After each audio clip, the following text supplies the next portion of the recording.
मस्ती कर रहे हैं, तुम्हें नींद आ रही है, क्या करोगे? क्या करोगे? बच्चों को डांटोगे, चुप हो जा, समझ में नहीं आ रही तेरे को, नींद आ रही मेरे को। बच्चे परेशान करें तो बच्चों को डांट सकते हो, पर नींद आ रही है और मक्खी परेशान करे तो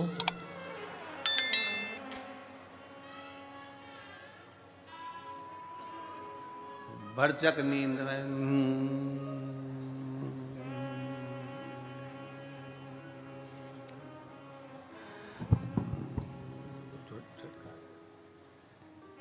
फिर उड़ के आई।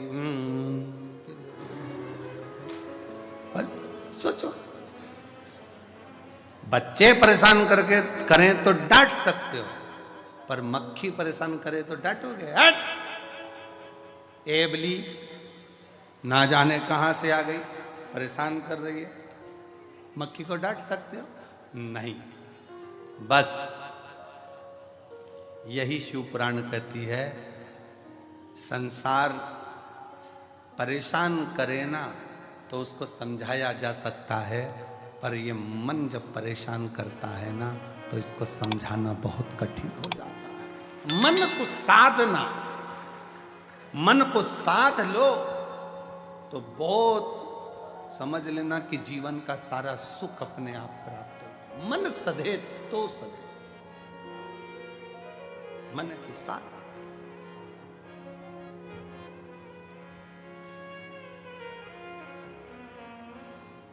और मन ही तो दुखता है। किसी ने अपशब्द कह दिया, मन दुख गया, किसी ने गाली दे दी, मन दुख गया, किसी ने ताने दे दिया, मन दुख गया, आस लगा कर बैठे थे उससे और उसने साथ नहीं दिया तो मन दुख गया। कितना तो कोई ये थोड़ी ना कहता कि उसने शरीर दुखा दिया, उसने मन दुखा दिया। मेरा मन दुखाया है, मेरा दिल तोड़ दिया, मेरा हृदय तोड़ दिया, मेरा मन दुखा। कोई नहीं कहता कि शरीर दुखा या मन दुखने की बात आती है कि मन दुखा। और मन जब जब दुखे तब तब शंकर की शरणागति में जाओ। एक बार का बात है, बड़ी सुंदर एक प्रसंग आता है। एक बनिए के घर में एक लड़की ने जन्म लिया, एक बेटी ने जन्म लिया। बनिया बड़ा खुश हुआ कि मेरे घर में स्वयं लक्ष्मी आ गई, स्वयं लक्ष्मी मेरे घर में जन्म ले गई। दुनिया के लोग ताना देते, अच्छा हुआ बनिया के घर में लड़की हो गई, एक लड़की हुई, दो लड़की हुई, तीन लड़की हुई, चार लड़की हुई, पांच लड़की हुई, लोग ताना देते। पर बनिया बड़ा खुश होता कि मेरे शंकर तूने बड़ी कृपा करी है, भोलेनाथ तूने बड़ी करुणा करी। दक्ष प्रजापति के यहाँ पर 60 कन्याओं का जन्म हुआ, तब एक कन्या सती जैसी आई जिसने शंकर भगवान के लिए अपने प्राण त्याग दिए। मेरे घर में भी एक सती तो जरूर जन्म लेगी, ये बनिया सोचता था। ये बनिया के मन में भाव उत्पन्न होता था।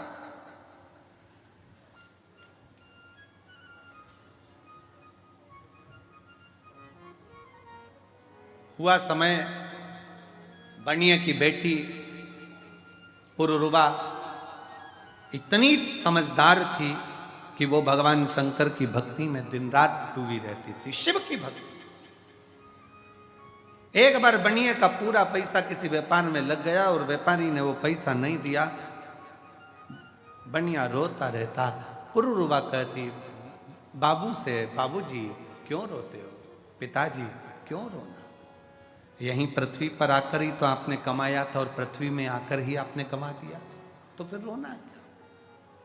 पुरुरुवा, तेरी 5 बहनों का जब विवाह होगा, तू 6ठे नंबर पर है, तेरा विवाह होगा तो धन कहां से आए, कैसे धन आएगा, कहां से धन आएगा, कैसे दूंगा मैं, कैसे ले जाऊंगा मैं, कैसे परिणाऊंगा मैं।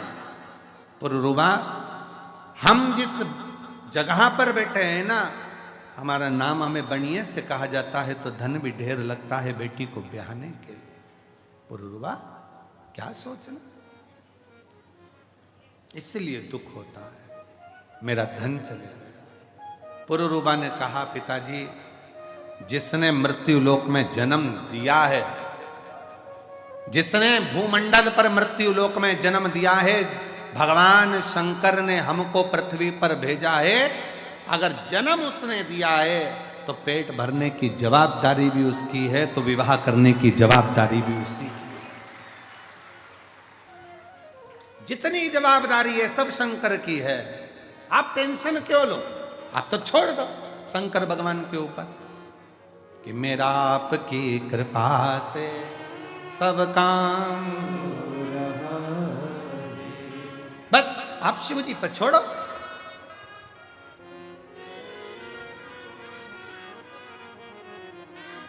बेटी मेरी ये छह बेटी हैं। पुरुरवा ने कहा पिताजी यही तो कह रही हूं, आप कह रहे हो मेरी 6 बेटी हैं। उस शंकर भगवान से पूछो जिसके शिवलिंग पर जो जल चढ़ाता है, शिव महापुराण की उमा खंड कहती है, जो शंकर के शिवलिंग तक पार्वती है उमा, हिमालय राज की पुत्री है, शैल पुत्री है उमा, जो मेरे शिवलिंग पर भूलवश भी जल समर्पित कर देता है वो मेरी औलाद कहलाता है, मेरी संतान, वो मेरी औलाद है, मेरी संतान है। पुरुरवा कह रही है पिताजी आप कहते हो मेरी 6 पुत्रियां हैं, वो देव अधिदेव महादेव को तो जो जल चढ़ाता है वही उसकी संतान कहलाती है। बेटियां कितनी कितने बेटे, इसलिए तो हम आपको कहते हैं कि आप सब कुबेरेश्वर बाबा की बेटियां हो, दामाद हो, मेरी जीजियां हो, मेरे जीजा हो, मेरी बेटियों, ये शिव के पुत्र हुआ, शंकर की संतान हो।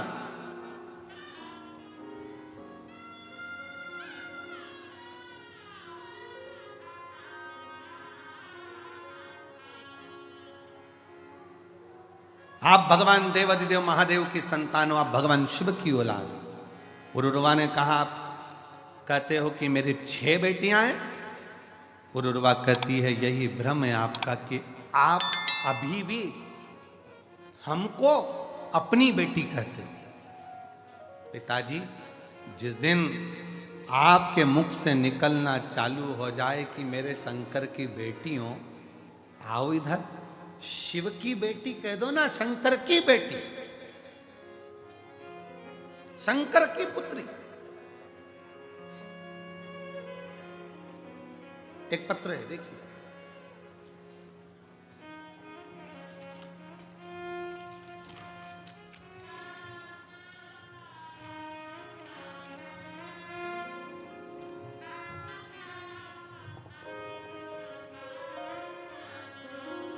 मैं सो सविता मुकेश मालवीय नागपुर से हूँ, कहीं बैठी हो, सविता मुकेश मालवीय नागपुर से,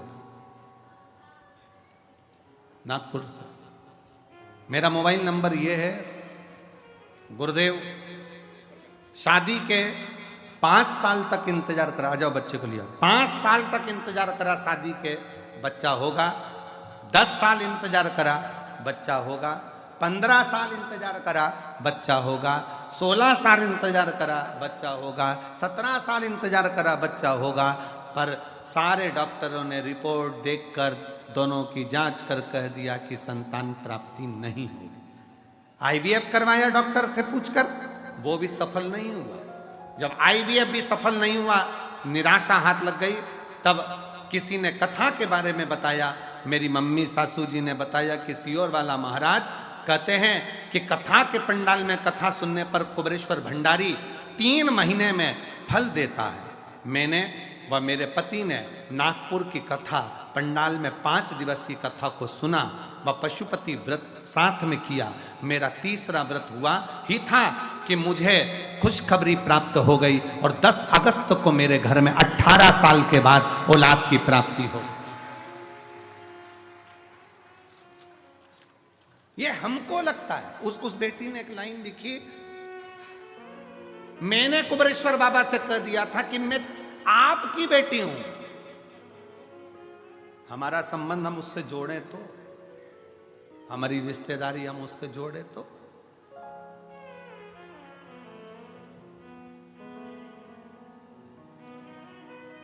हम अपने संबंध को परमात्मा से जोड़े तो।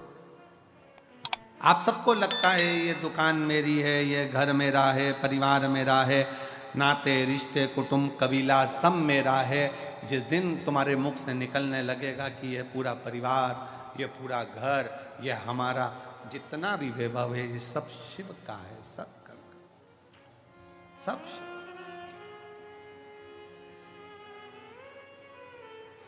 मुख से निकले हम सब इकट्ठे शंकर जी के पट्टे, हमारा है क्या, सब शिव का।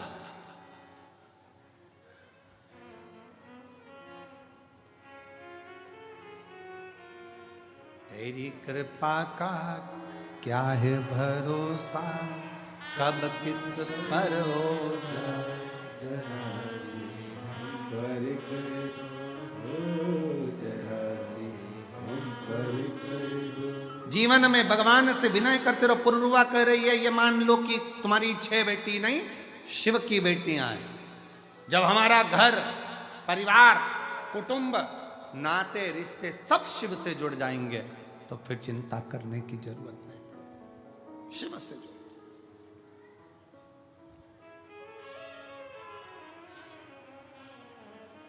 संबंध शिव से जोड़।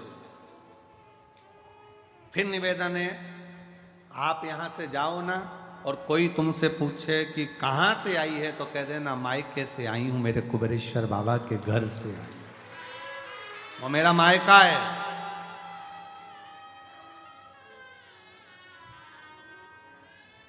वो मेरा मायका है। एक सीहोर की एक बेटी ने पत्र लिखा था, शायद पत्र यहाँ पर है कि नहीं वो पता नहीं। सीहोर की एक कोई बेटी ने पत्र लिखा था कि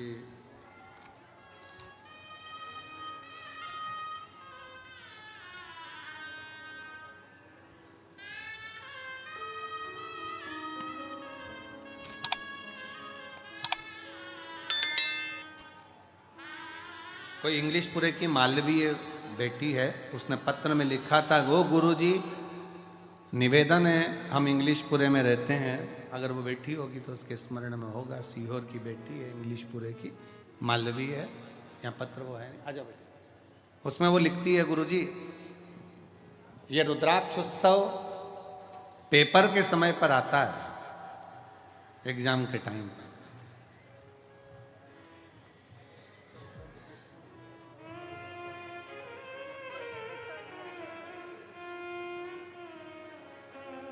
संभव संभव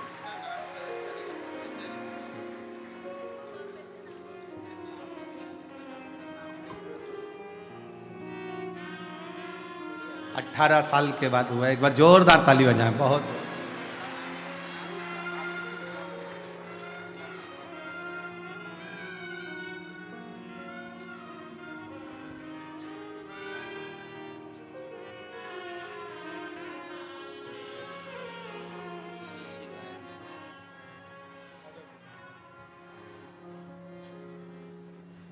तो वो बेटी ने लिखा कि गुरुजी एग्ज़ाम के टाइम पर कथा होती है, ये हमारे बाबा के यहाँ जाना ही नहीं हो पाता परीक्षा देते देते।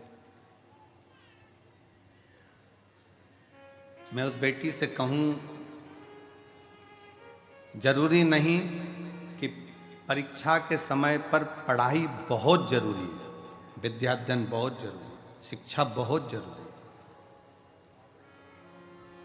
और इतना पढ़ो कि हमारे सीहोर का और कुबेरेश्वर धाम का नाम आगे चलकर और रोशन। ऐसे अध्ययन करो। बाबा का धाम अपने बच्चों के लिए 24 घंटे खुला है। जब आओ, जब बाबा की भक्ति करो, स्मरण करो, भजन करो, जब तुम्हारा मन करे, कोई दूसरे की नहीं। और मेरी जीजियों, मेरे जीजाओं, मेरी बेटियों, बेटाओं, मेरी माताओं, मेरे भाई, आप इस कथा के पंडाल में जो हजारों लाखों की संख्या में आप लोग पहुँचे हो, अगर यहाँ पर भी आप अगर सेवा कर रहे हो तो ये मत सोचना कि मैं सेवा कर रहा हूँ या मैं सेवा कर रही हूँ। ये तो मेरे बाबा ने कृपा करी, उनकी करुणा हुई, और उनकी करुणा हुई तो मैं कथा के पंडाल तक पहुंची, और उनकी करुणा हुई तो मैंने किसी प्यासे को पानी पिलाया, भूखे को भोजन कराया। भागवत जी किस किस ने सुनी है? हाथ उठाओ जरा। सबने सुनी है? रखो हाथ नीचे। भागवत सुनी होगी तो उसमें एक प्रसंग आता है, भगवान सुदामा और भगवान कृष्ण।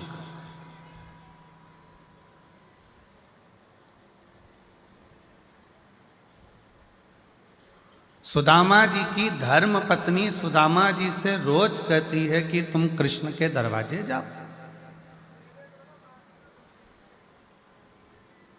तुम भगवान कृष्ण के द्वार पहुंचो। बार बार कहती है,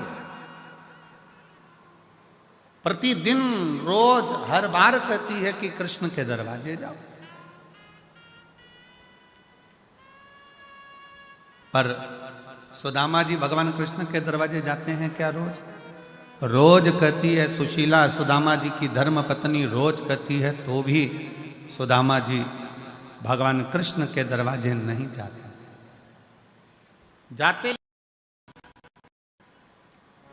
फिर कहा बहुत दुख का जीवन चल रहा था सुदामा जी का, बहुत तकलीफ की जिंदगी चल रही थी, बार बार कहा गया, पर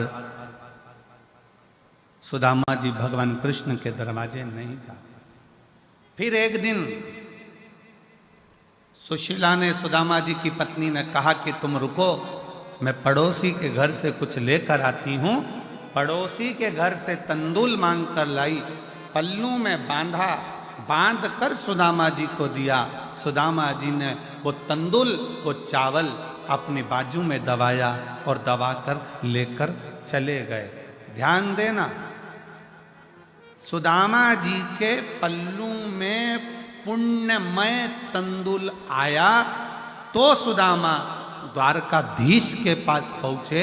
शिव महापुराण की कथा कहती है, जब हमारी जिंदगी में कोई पुण्य हमारे पल्ले में आता है तब जाकर हम शिव महापुराण की कथा तक पहुंच पाते।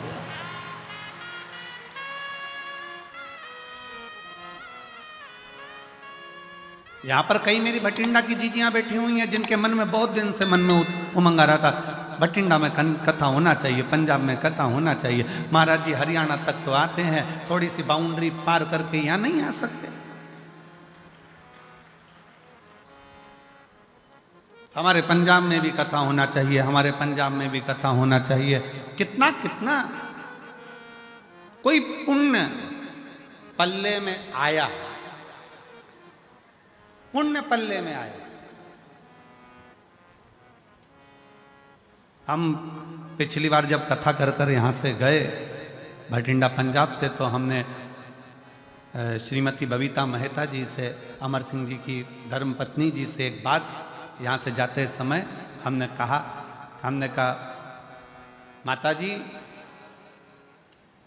कहीं कोई पुण्य, भाभी जी आपके मायके के, ससुराल के और आपकी 71 पीढ़ी के कोई पुण्य प्रबल हुए होंगे जो भटिंडा में आपने ये शिव महापुराण की कथा करवा दी। कोई पुण्य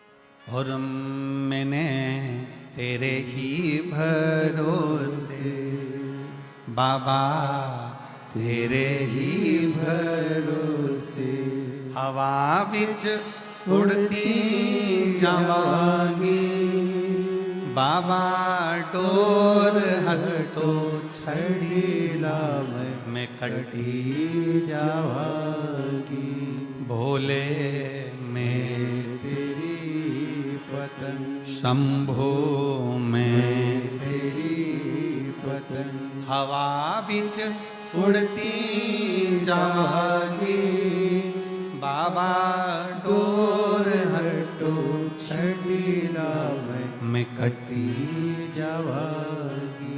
कोई पुण्य हमारे प्रबल होंगे। सुदामा जी के पल्लू में जो तंदूल पड़ोसन के घर का आया, चावल पड़ोसन के घर का आया, वो तंदूल जो सुदामा जी लेकर गए, पड़ोसन के घर का पुण्य सुदामा जी के पल्लू में आ गया। और वो पुण्य इतना प्रबल था कि उस पुण्य के बल पर सुदामा जी द्वारकाधीश के सामने जाकर खड़े हो गए। हमको इधर पंजाब का तो नहीं मालूम, पर हमारे मध्य प्रदेश में एक रीति चलती है कि दिवाली के समय पर, होली के समय पर, बैसाखी के समय पर, लोहड़ी के समय पर हमारे उधर ऐसी रीत चलती है कि हमारे घर से मिठाई दूसरे के घर जाती है और दूसरे के घर से मिठाई हमारे घर आती है। अब हमें पंजाब का तो नहीं मालूम, पर हमारे उधर तो ये रीत चलती है। इधर भी चलती है क्या? इधर भी है? अच्छा, फिर तो तुम हमारे जैसे ही और हम तुम्हारे जैसे, ठीक है। मतलब हमारे उधर ऐसी रीत है कि त्योहार पर, बैसाखी हो, लोहड़ी हो, दीपावली हो, होली हो, उस समय पर संक्रांति हो, मकर संक्रांति, उस समय पर लड्डू जाता है, मिठाई जाती है। और मिठाई पड़ोसी के घर जाती है, रिश्तेदार के यहाँ जाती है, फिर वहाँ से भी हमारे यहाँ आती है।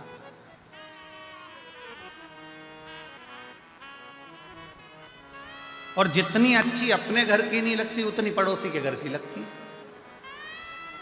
हमारी मासी जी के यहाँ से आई, मामा जी के यहाँ से आई, काका जी के यहाँ से आई, काकी जी के यहाँ से आई, वहां से आई।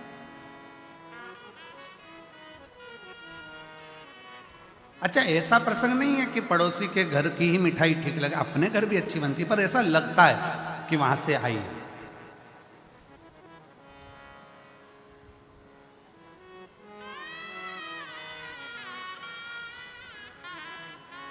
और कभी कभी वो एक प्रसंग याद आ जाता है ना कि वो एक लड़के के पिताजी मर गए। लड़के की माँ ने कहा, बेटा चल हरिद्वार में चल के पिंडदान करना। चल। माँ और लड़का दोनों हरिद्वार पहुंच गए। घाट पे पंडित जी ने पिंडदान करवाया।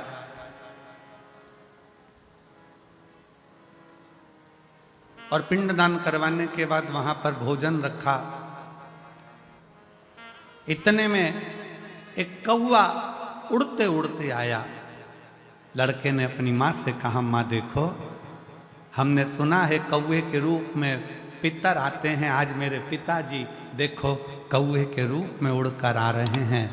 माँ बोली, हाँ बेटा, ये तो सही है कि पिताजी भोजन लेने आ गए।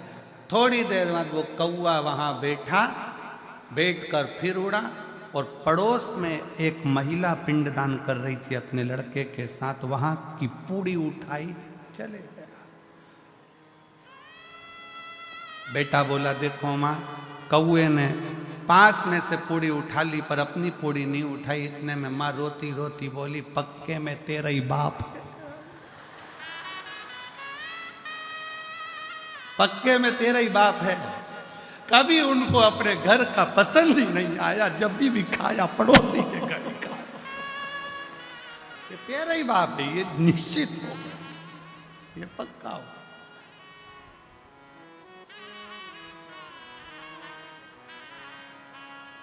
अब हमारे उधर की एक रीत है कि भाई मिठाई यहां से आई, वहां से दी, वहां से आई, वहां से दी, आया। क्यों, किस लिए? हम भारतीयों में ऐसा रिवाज क्यों है कि त्योहार पर, फंक्शन में, उत्सव में अपने घर की मिठाई दूसरे के घर, दूसरे के घर की मिठाई अपने घर, ऐसा हमारे भारतीयों में ऐसा प्रसंग क्यों आता है? उसका कारण केवल एक सुदामा जी के चरित्र से है। सुदामा जी की पत्नी रोज कहती रही कि जाओ द्वारकाधीश के दरवाजे जाओ, द्वारकाधीश के दरवाजे जाओ, द्वारकाधीश के दरवाजे।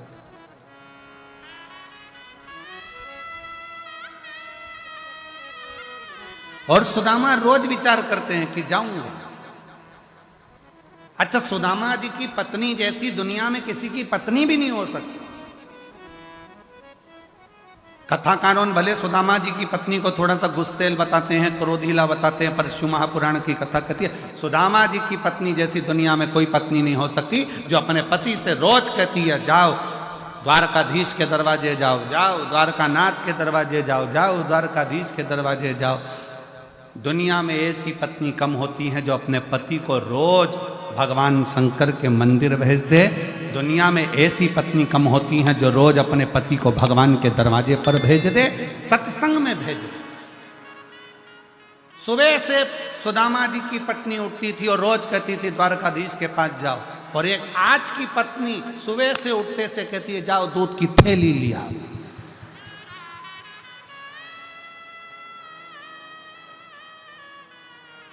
और ऊपर से भी फोन करती करती कह रही है ब्रेड का पैकेट भी लिया ना। और सुनो, आते आते आते आते देखिए ना, थोड़ा वो पार्लर वाली 3 दिन पहले गई थी, आई कि नहीं आई। और पति बेचारा डिप्रेशन में आ गया, इसके टेंशन।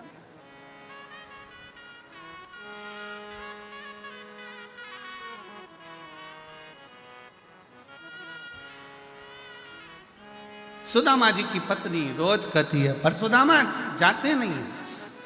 शिव महापुराण की कथा कहती है जब तक पल्ले में पुण्य एकाग्रित नहीं होगा तब तक भगवान के दरवाजे, सत्संग में गुरु के दरवाजे तब तक आप नहीं पहुंच सकते जब तक आपके पल्लू में पुण्य ना हो।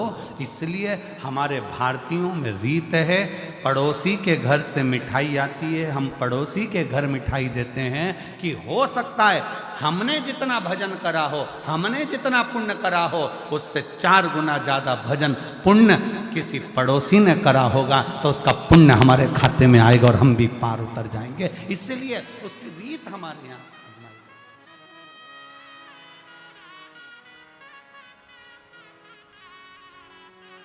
और मेरे भोले तेरा सहारा है,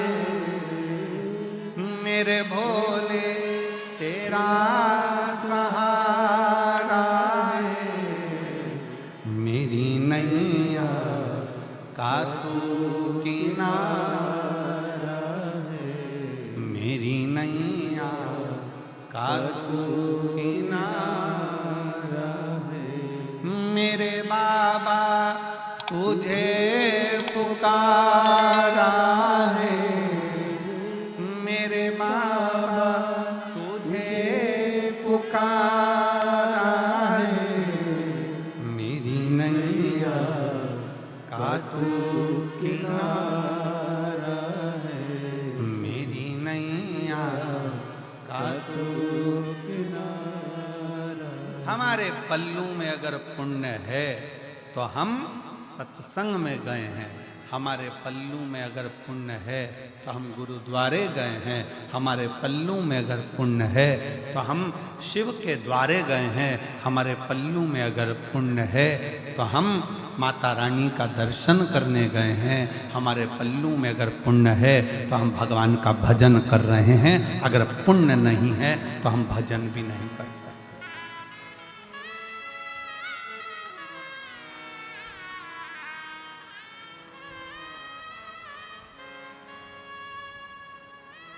पुण्य अपने पास।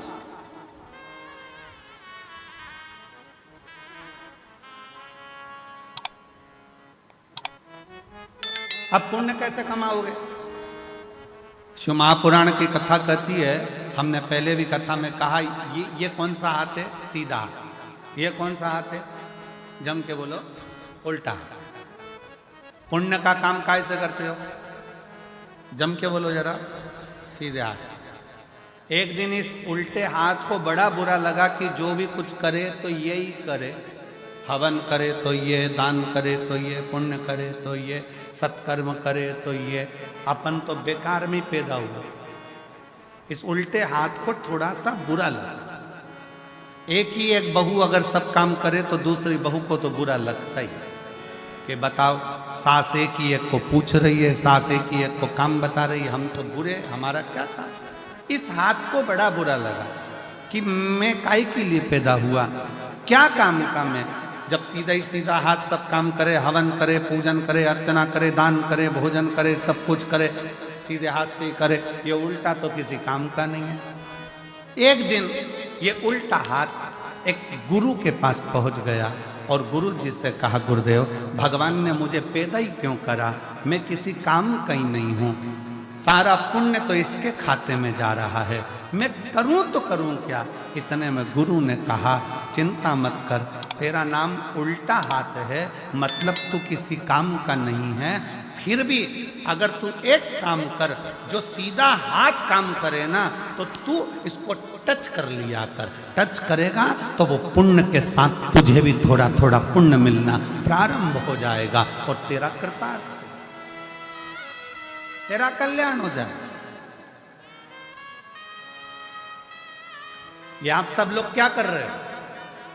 अगर अमरजीत सिंह मेहता जी कथा करा रहे हैं या उनकी पूरी टीम कथा करा रही है, तो उनके साथ सब मिलकर क्या कर रहे हो?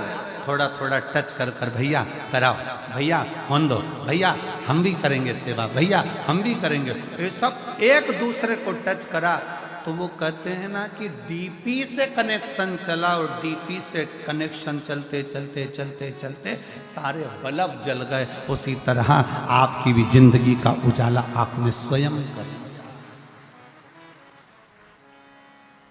स्वयं।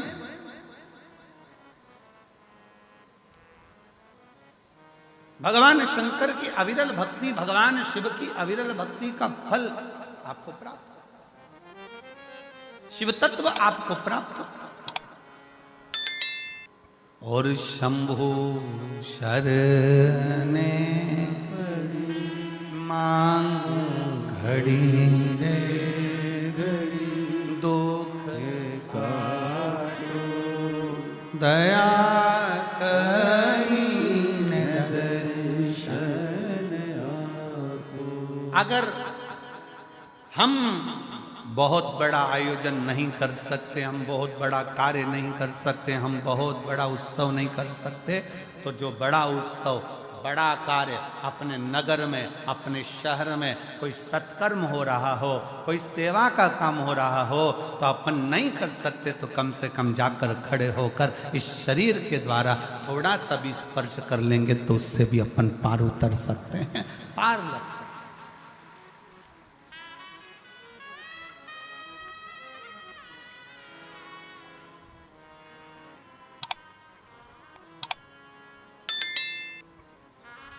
श्रेष्ठ कर्म हमारा हमें परमात्मा तक ले जाता है। श्रेष्ठ कर्म। एक महिला ने लिखा,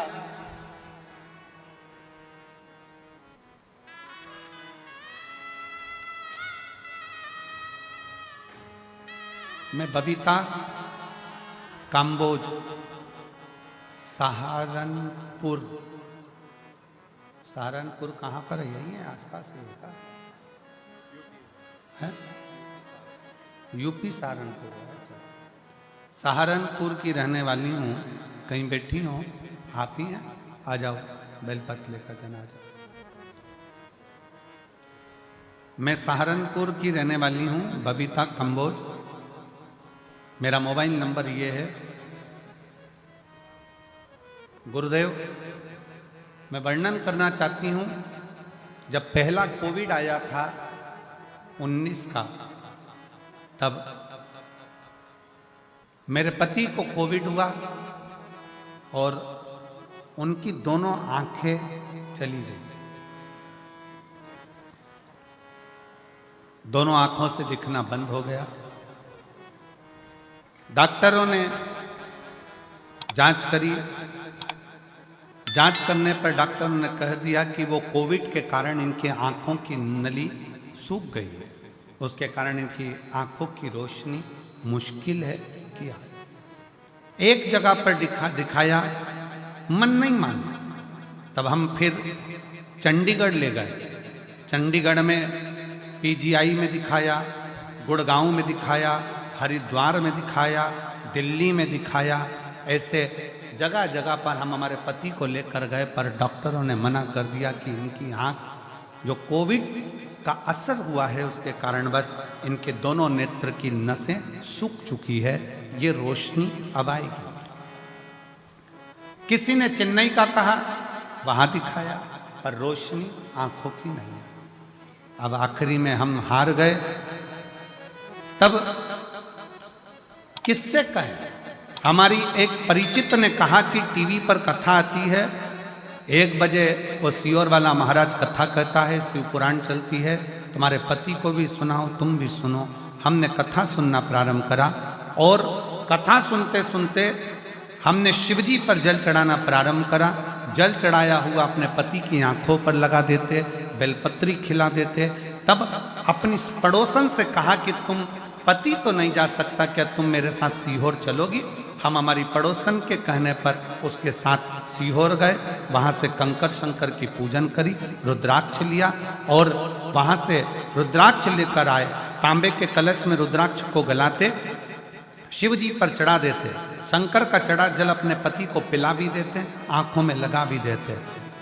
ऐसा करते करते 19 में आंख गई, 20 में नहीं आई, 21 में नहीं आई, 22 में नहीं आई। ऐसा क्रम करते हुए जब 23 आया तब हमने कथा सुनी और बाबा की ऐसी कृपा हो गई कि बाबा की करुणा से आज मेरे पति पूर्ण तरह से देखना प्रारंभ कर दिए और उनकी आंखों ने काम करना प्रारंभ कर दिया। अब वो अपना काम स्वयं कर लेते हैं, मोटरसाइकिल भी चला लेते हैं और बाबा की कृपा उनने देखना चालू कर दिया। मैं शिव जी को प्रणाम करने के लिए यहाँ आई हूँ। मेरा नाम बबीता कंबोज, सहारनपुर की रहने वाली हूँ। मेरा मोबाइल नंबर ये है। शिव तत्व किसको कहते हैं?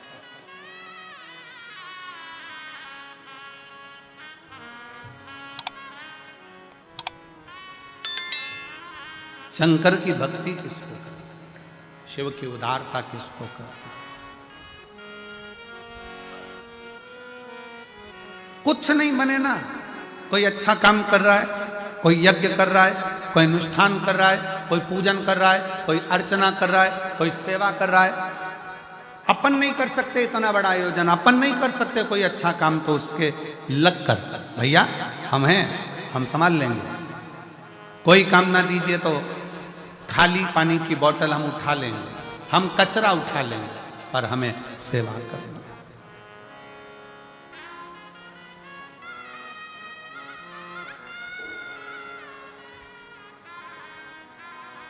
और भला किसी का कर न सको तो बुरा किसी का मत करना। फूल नहीं बन सकते तो फिर कांटे बनकर मत। अच्छा करिए, अच्छी सोच रखिए, अच्छे विचार रखिए।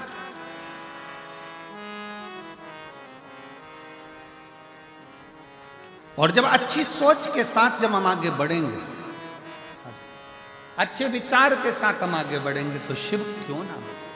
क्यों? आ जाओ।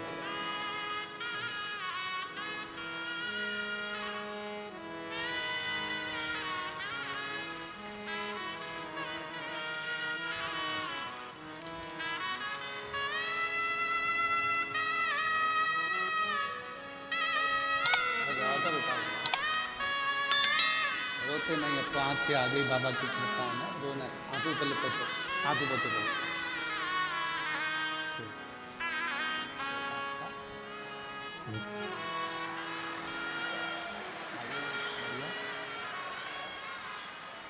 रोते नहीं, उठो उठो, रोना नहीं, उठो अब उठो, आंसू पोछो बाबा के।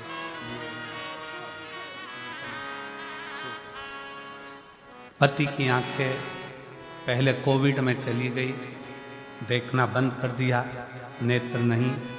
डॉक्टरों ने जवाब दे दिया था, चंडीगढ़ के पीजीआई कॉलेज के, गुड़गांव के, हरिद्वार के, चेन्नई के, दिल्ली के, सब ने मना कर दिया था, आंखें नहीं आएगी क्योंकि नसें सूख गई।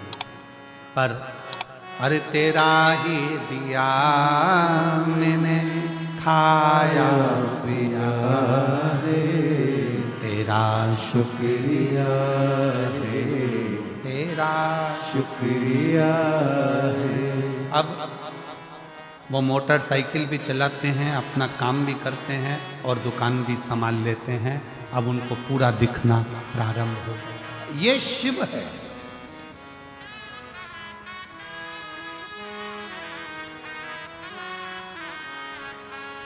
ये जायदाद भी है, औलाद भी, मुसीबत में हर वक्त इमदाद भी है। तेरा ही दिया मैंने, खाया पिया है, तेरा शुक्रिया है, तेरा शुक्रिया है। उसकी आराधना करें बिना किसी आडंबर के, बिना किसी दिखावे के।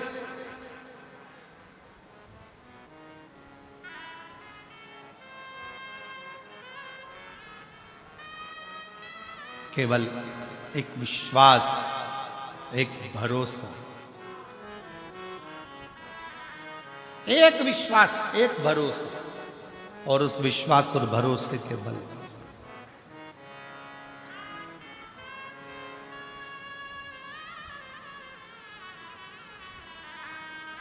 शिव महापुराण की कथा कहती है, पल्लू में अगर पुण्य बंध गया, पल्लू में अगर पुण्य आ गया, खूब अच्छी अच्छी होटलें हैं, खूब बढ़िया बढ़िया होटलें बनी हुई है, बहुत बड़ी बड़ी होटलें बनी हुई है। आप होटल में 24 घंटे खाओ, मना नहीं, मना नहीं।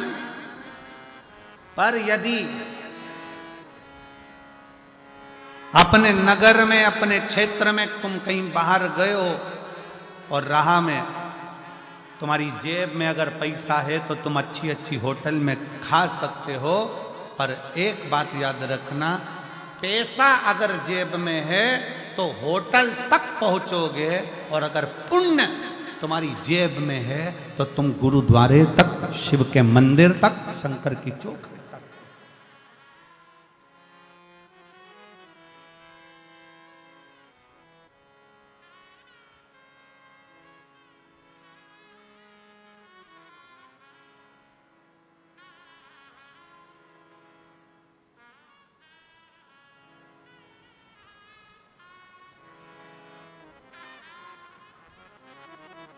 जेब में है तो पहुंच।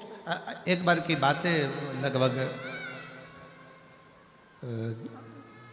15 साल हो गए होंगे, 15 साल से भी लगभग ज़्यादा हो गए होंगे, 15-16 साल के करीब में हो गए होंगे। हम बद्रीनाथ जा रहे थे। बद्रीनाथ जाते जाते बीच में रास्ता में थोड़ा सा पहाड़ पर्वत धंस गया हो और निकलने का रास्ता बंद हो।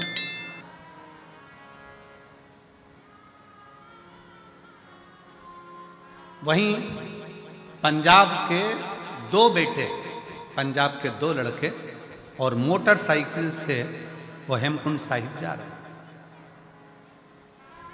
और पंजाब के वो दोनों बेटे जो हेमकुंड साहिब जा रहे थे, उन्होंने देखा कि यहाँ रास्ता बंद पड़ा हुआ है और सब लोग परेशान हैं, बच्चे भी परेशान हैं। वो दोनों लड़के गाड़ी को खड़ा करे, मोटरसाइकिल को साइड में, बुलेट को, और वो दोनों लड़कों ने तुरंत पत्थर उठा कर उस रास्ते को क्लीन करा, रास्ता साफ करा।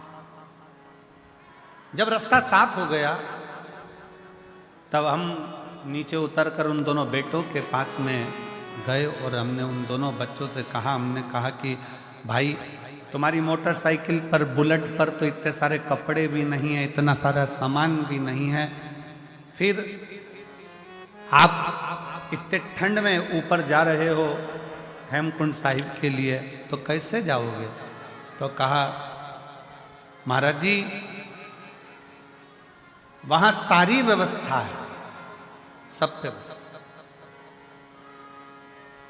फिर हमने उन बच्चों से कहा, हमने कहा कि बेटा एक बात तो पक्की है कि तुम्हारी जेब में नोट की गड्डी हो चाहे ना हो, पर तुम्हारे दिल में पुण्य की गड्डी बहुत बड़ी पड़ी है, इसलिए बाबा बुला रहा।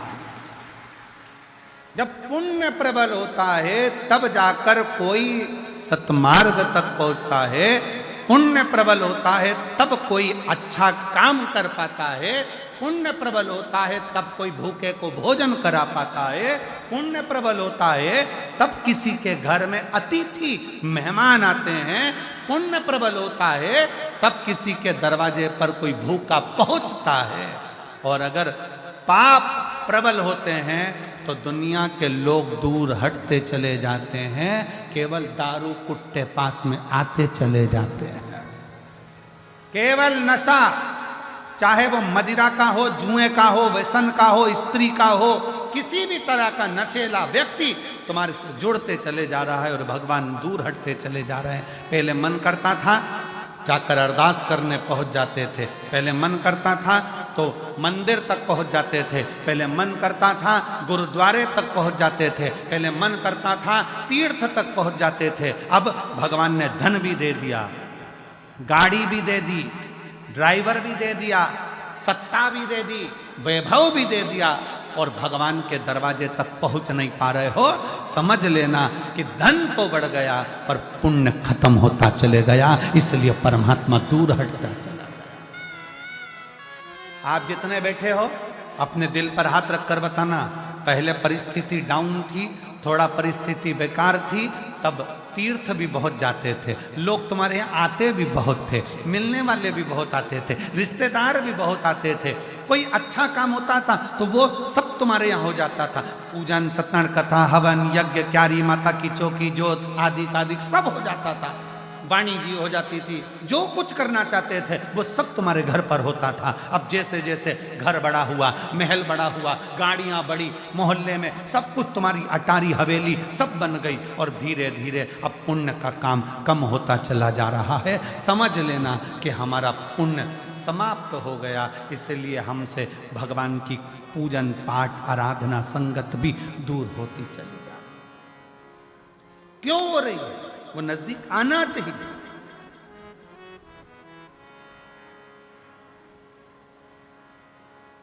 पहले छोटा सा घर था, मेहमान ज्यादा आते थे, घर बड़ा हो गया, मेहमान जाना चालू हो गया, मेहमान नहीं आते।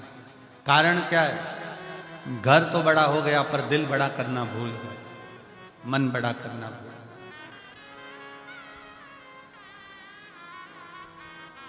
हृदय को बड़ा रखिए,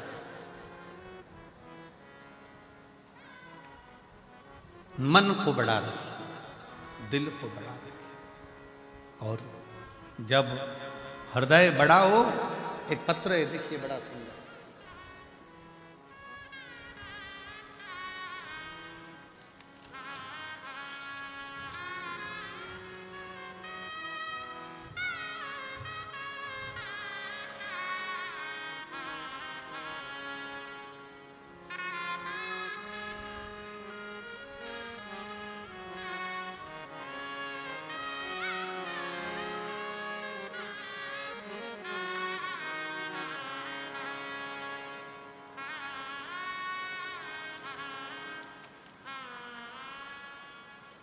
मेरा नाम आरती, पति का नाम अखिल, पिता सुरेश कुमार रंगीला, मोबाइल नंबर ये है, निवासी नूरपुरा ढाणी, तहसील सादुल शहर, जिला गंगानगर, राजस्थान से आई हैं। कहीं बैठी हैं? आ जाओ बच्चे को। गुरुजी, एक लोटे जल का मैं क्या वर्णन करूं।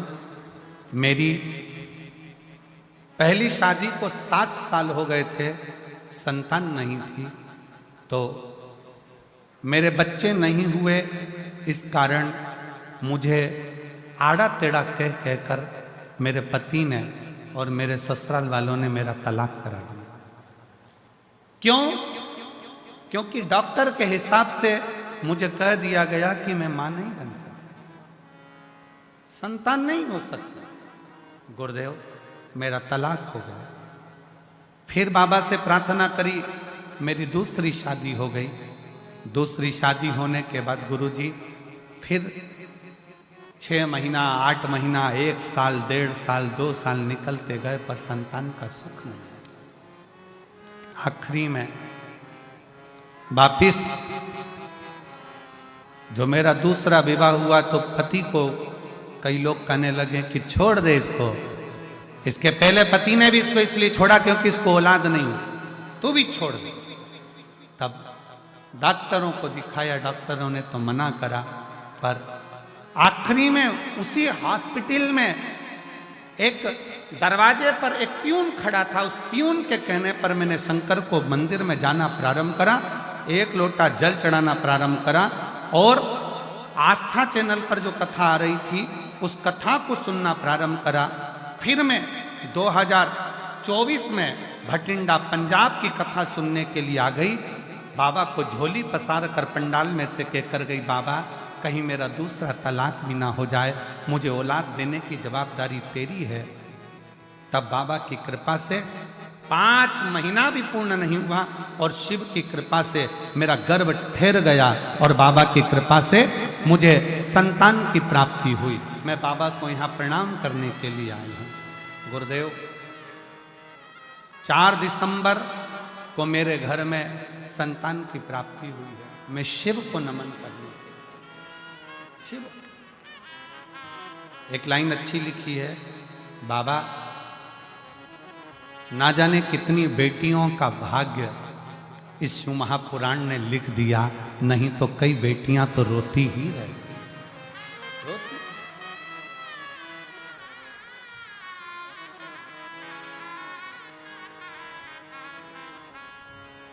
फिर निवेदन करूंगा, ना जाने कौन सा पुण्य अमरजीत जी, बबीता भाभी जी को, पदमजीत जी को बहुत बहुत साधुवाद दूंगा। ना जाने कौन सा पुण्य आपका और ना जाने कौन सा पुण्य इस भटिंडा वालों का प्रबल हुआ होगा जो शिव महापुराण की कथा इस भटिंडा पंजाब में पहुंची। पुण्य है ये हमारा।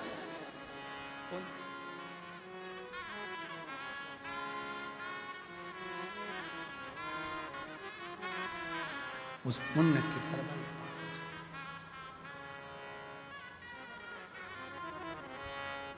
जब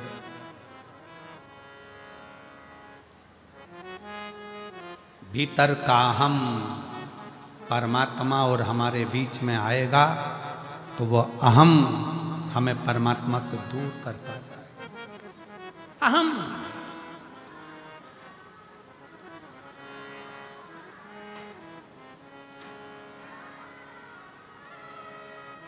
कल परिवार में से खबर आई कि एक मांगलिक कार्य है और उस मांगलिक कार्य को 11 तारीख का वो मांगलिक कार्य है तो उसमें आना जरूरी है और परिवार का कार्य।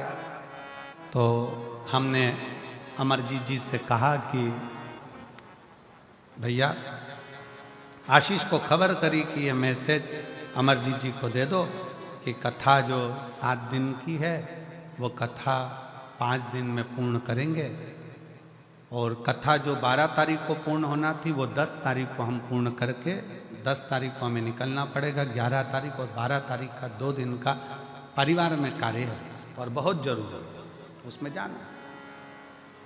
अब वो खबर पद्म बेटा को मिली और पद्म बेटा पद्मजीत जी मेहता आशीष के पास आए कि आशीष भैया बात करना है। कहा क्या? कहे गुरुजी से बोलो ना कि 7 दिन की पूरी कथा करें। गुरुजी 5 दिन की कर रहे हैं। हमने आशीष जी से कहा कि पद्म को बोलो बाबा फिर बुलाएगा।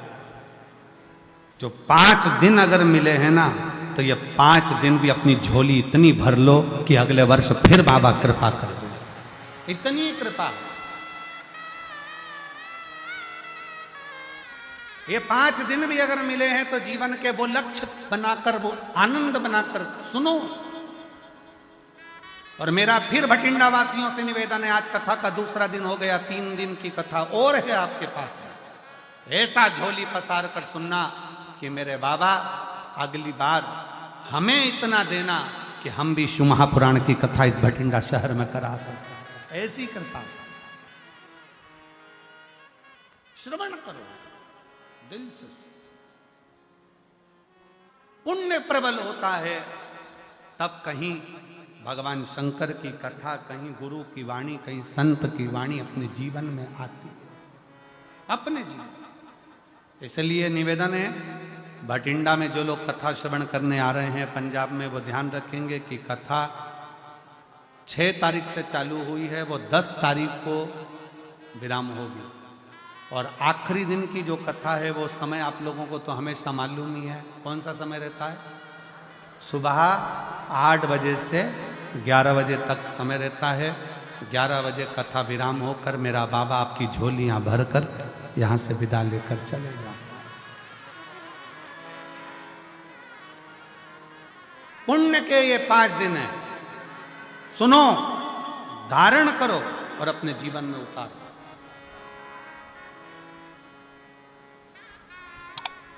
और ये कथा यहाँ पर 10 तारीख को विराम हो जाएगी।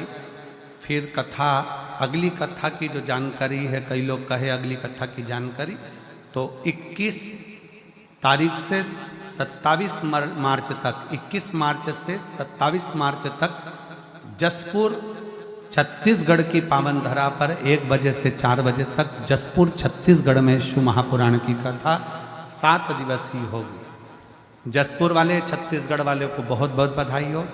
उसके बाद में राजस्थान वालों को बधाई दे रहा हूँ कि 11 तारीख से 17 अप्रैल तक, 11 अप्रैल से 17 अप्रैल तक रतनगढ़ राजस्थान में शिव महापुराण की कथा हो। 11 अप्रैल से 17 अप्रैल तक रतनगढ़ राजस्थान वालों को बधाई हो जो कथा मिली है।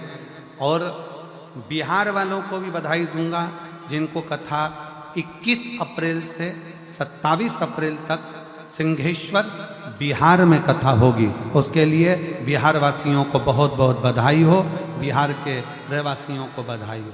ये सभी कथाओं के क्रम चले।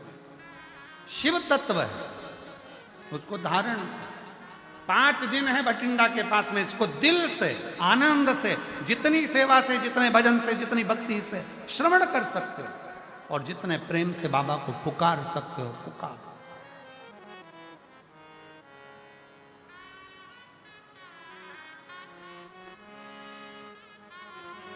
शिव कथा कर रही, भगवान शंकर का चरित्र कर रहा है, शिव महापुराण की कथा कर रही है। भगवान शिव का चरित्र कथा है। कामदेव के भीतर अहंकार, कामदेव के भीतर अभिमत्ता, कामदेव के भीतर अहम समाहित हो गया। अभिमान कामदेव के भीतर, अहम।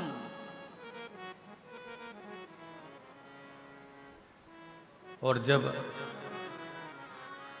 कामदेव के भीतर अभिमत्ता समाहित हुई, अहंकार आया, मेरे शिव भस्म नहीं करते। जब अहंकार बढ़ता चले जाता है तो शंकर भी भस्म कर ही दे। एक शिव जी का एक भक्त था जिसका नाम था प्रनद। क्या नाम था? प्रनद।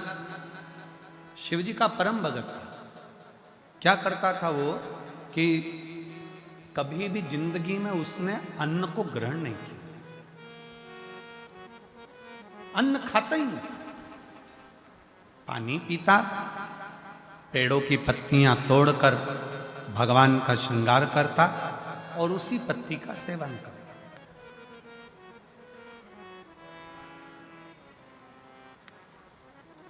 कभी अन्न को उसने छुआ ही नहीं। केवल शंकर भगवान को जल अर्पित करना, शंकर भगवान को बेल अर्पित करना, भगवान शंकर को बेलपत्र चढ़ा देना, भगवान शंकर के ऊपर श्रृंगार कर देना पत्तियों का, उसी पत्तियों को उठाकर उसको खा लेना।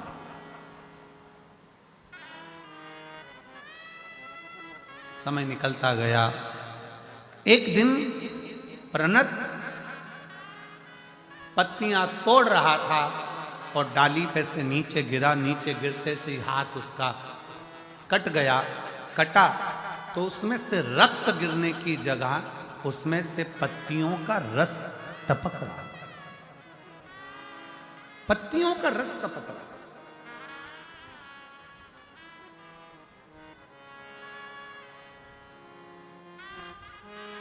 और जब पत्तियों का रस टपकते हुए उस प्रणत ने देखा तो बड़ा खुश हुआ, और खुश होकर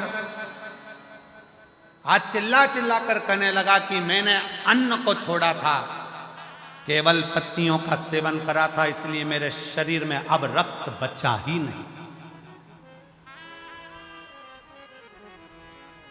अब मेरे शरीर में केवल केवल पत्तियों का रस है, उसके सिवाय कुछ नहीं। अब जिस शंकर की वो आराधना करता था, जिस शिव की वो आराधना करता था, वो आराधना भी, क्योंकि उसके अंदर रक्त ही खत्म हो गया, वो तो पत्तियों के रस उसके शरीर में से टपक रहा है, तो उसके अंदर अहंकार आ गया, अभिमान आ गया। अभी आपको कथा में कहा था कि माता रानी की चौकी लगाओ, व्रत करो, आराधना करो, तुम कुछ भी करो, तुम्हारी साधना करो, शंकर के मंदिर जाओ, एक लोटा जल चढ़ाओ, चाहे गुरुद्वारे में जाकर सेवा कर रहे हो, चाहे तुम कोई भी सेवा कर रहे हो, चाहे लंगर की सेवा कर रहे हो, चाहे भंडारा कर रहे हो, पानी पिला रहे हो, झाड़ू लगा रहे हो, पोछा लगा रहे हो, पर तुम अपनी सेवा का गुणगान किसी से मत करो। अपने भीतर के अहंकार को अपने अंदर से निकाल कर बाहर फेंक दो। जब अहंकार अपने अंदर से निकल कर बाहर जाएगा तो निश्चित है कि परमात्मा को मिलने में देरी नहीं लग पाएगी, परमात्मा को मिलने में देरी नहीं होगी।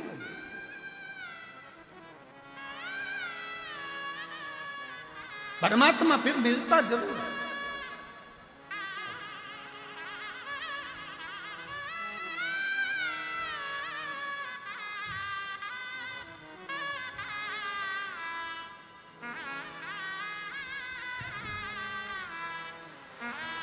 शंभो शंभो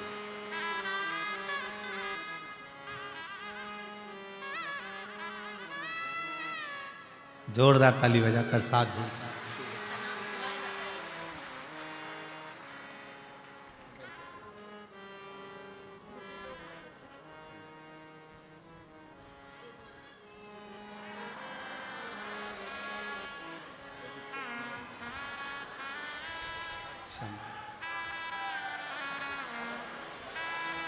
शिव कृपा से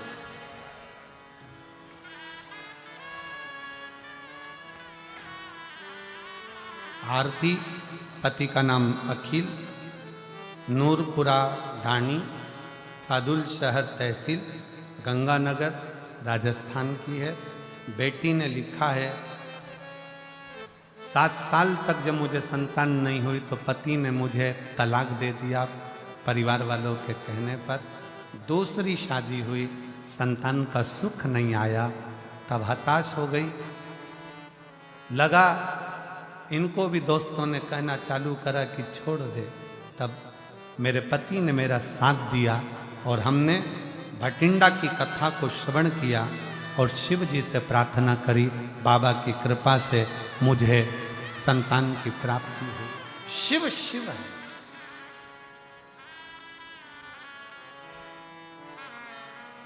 शंकर शंकर, वो देने में देरी नहीं करता।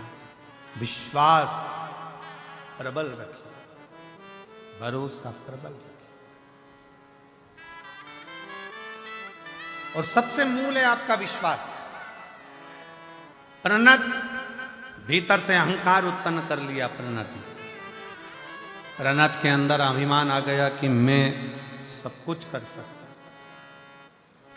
अब मेरे अंदर शरीर में रक्त नहीं है, अब मेरे शरीर में खून नहीं, मेरे शरीर में जो पत्तियां मैंने खाई है उसका रस है। मैंने खुद अपने शरीर का ऐसा निर्माण कर लिया। अहंकार आ गया, अभिमान।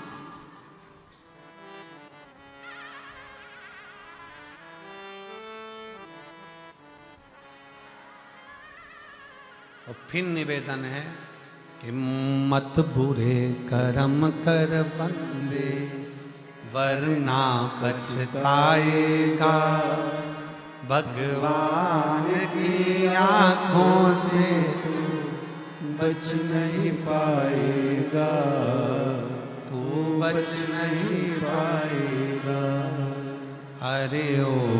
अज्ञानी मत कर नादानी। अरे ओ अज्ञानी मत कर नादानी। तेरे कर्म का फल भी तू ही पाएगा, जैसा किया तूने तेरे आगे आएगा। मत बुरे कर्म कर बंदे, वरना पछताएगा। भगवान की आंखों से तू बच नहीं पाएगा, बच नहीं पाएगा। अरे ओ अज्ञानी मत कर नादानी। प्रणत को भी अहंकार है।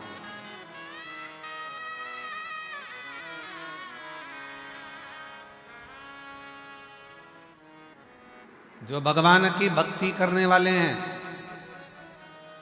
जो भगवान का भजन करने वाले हैं, जो भगवत नाम स्मरण करने वाले हैं, उनसे निवेदन है, जितने जितने भगवान के करीब में जाते जाओगे उतना उतना तुम्हारे अंदर कहीं अहंकार ना आता जाए।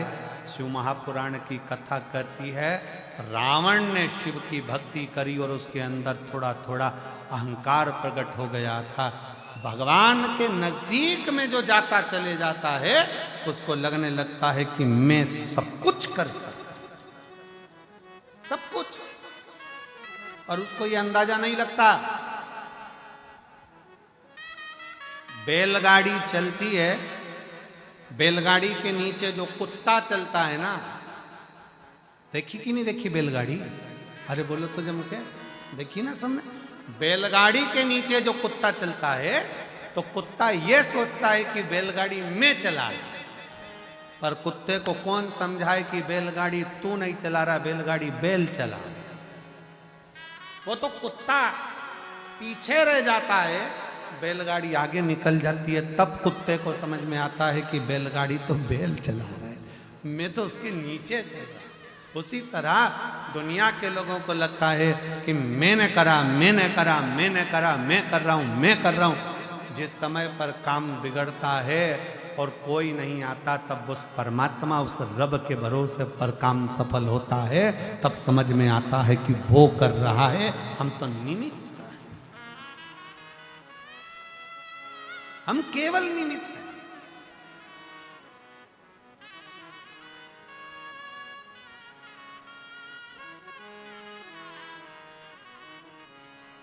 ओ पालनहारे निर्गुण हो न्यारे, तुमरे बिना हमरा कौन नहीं।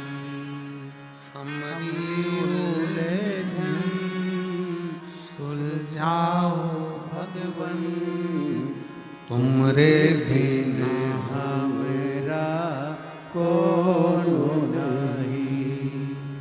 तुमरे बिना हमरा कौन नहीं। कौन होगा? हमको लग रहा है हम कर रहे हैं, हम।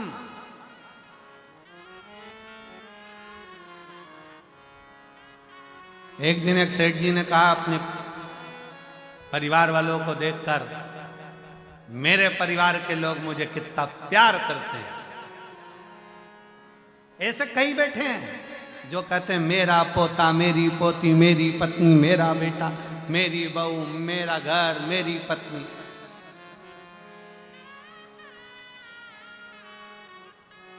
अगर मैं मर गया, मेरे पीछे पूरा परिवार मर जाएगा। जैसे ही सेठ जी कह रहे थे, इतने में उनके गुरु जी आ गए। अब गुरु तो गुरु है, और गुरु जी ने आकर तुरंत उसी समय पर, गुरुदेव ने आकर उसी पल, उसी घड़ी, उसी क्षण आकर कहा, सेठ जी क्या बात है? सेठ जी कह रहे हैं, गुरु जी मेरी पत्नी मुझे बहुत प्रेम करती है, मेरा परिवार मुझे बहुत प्रेम करता है, मेरे पोता पोती, मेरे बच्चे बहुत प्रेम करते हैं। अगर मैं मर गया तो मेरा परिवार पहले मर जाएगा, इतने में गुरुजी बोले, एक सीरियल का थोड़ा सा नाटक, थोड़ा सा टॉपिक हमको भी दिखा दो। एक बार मेरा मन है थोड़ी देर के लिए से चक्कर खा के नीचे गिर जाओ। हमें देखना है तुम्हारे मरने पर तुम्हारी पत्नी मरती कि नहीं मरती, तुम्हारे बच्चे मरते कि नहीं मरते। सेठ जी बोले, पागल हो गए गुरुजी, ऐसा कोई मरता है क्या? गुरुजी ने कहा, बस मेरा निवेदन है तुम मरो, मुझे देखना है कि और अगर मैं लुढ़क कर नीचे गिरा और मेरे परिवार को कुछ हो गया तो गुरुजी बोले उसकी गारंटी मेरी, तुम मरो तो सही। अब इतने में सेठ जी बोले, ऐसे कोई मरता है? गुरुजी बोले, बस तुम तो ऐसे चक्कर खा के नीचे गिर जाओ, मैं डॉक्टर को बुलवाऊंगा, उसको कह दूंगा, डॉक्टर साहब तुम तो कह दो मर गया, और डॉक्टर को भी बाजू में रखूंगा, तुम चिंता मत करो, बस तुम तो देखना कि तुम्हारी पत्नी और बच्चे मर गए मेरे पत्नी बच्चे मेरे चक्कर में, तो वो मैं सब कर लूंगा, तुम तो मरो। सेठ जी ने चक्कर खा के नीचे गिर गए, डॉक्टर को बुलाया, डॉक्टर साहब ने कहा सेठ जी के प्राण चले गए हैं, सेठ जी के प्राण छूट गए, वो मर गए। पत्नी धाड़ कर रोई, बच्चे धाड़ कर रोए, नई नई डिजाइन में रोए, खूब रोए। अब कोई मरता है तो लोग नई नई डिजाइन में रोते कि नहीं रोते? एक सास मर गई तो बहू रो रही थी, अरे अम्मा तुम मुझे छोड़ के चली गई, अरे अम्मा तुम मुझे छोड़ के चली गई, तुम मुझे छोड़कर माँ चली गई। पति बाजू में आकर बोला, चुपचाप रे। फिर रोई, अरे मम्मी मुझे भी साथ ले जाती। इतने में पति बोला, 4 व्हीलर लेके नहीं गई,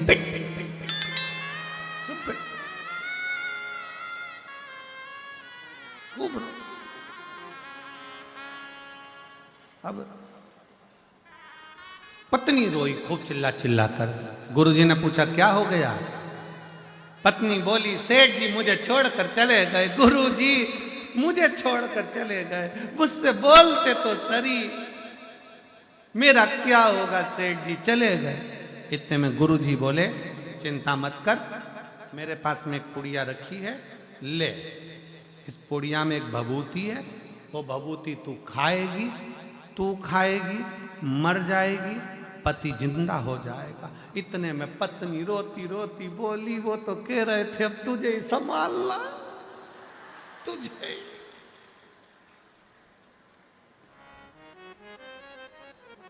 पति सो रहा था, उसने थोड़ी सी आंख जैसी खोली,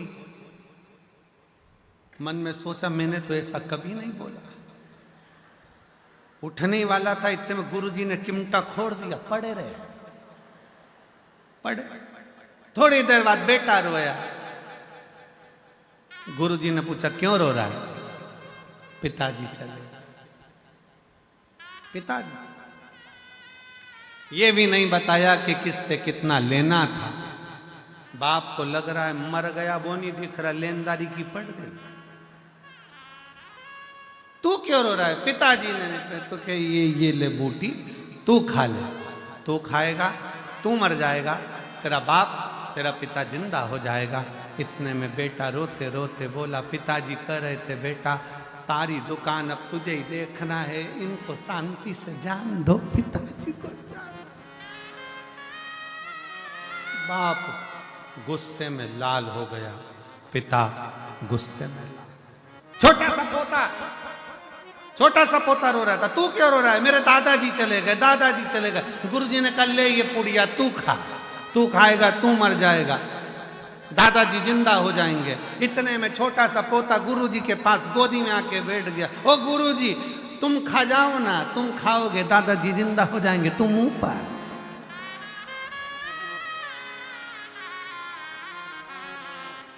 कौन है? वावारी दुनिया, मतलब की दुनिया में किसी का कोई नहीं। कौन किसका? व्यर्थ, व्यर्थ। इसलिए निवेदन है महाराज, मेरे बाबा के दरबार में सबका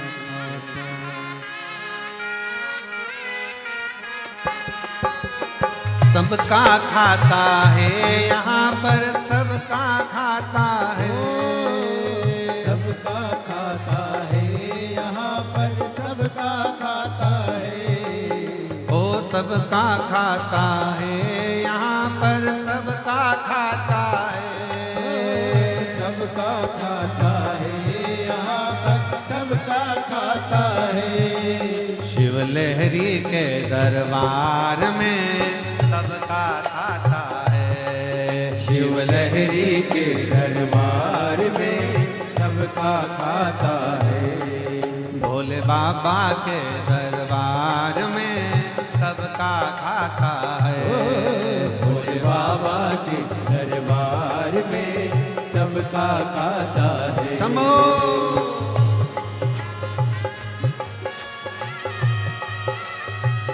ये राधा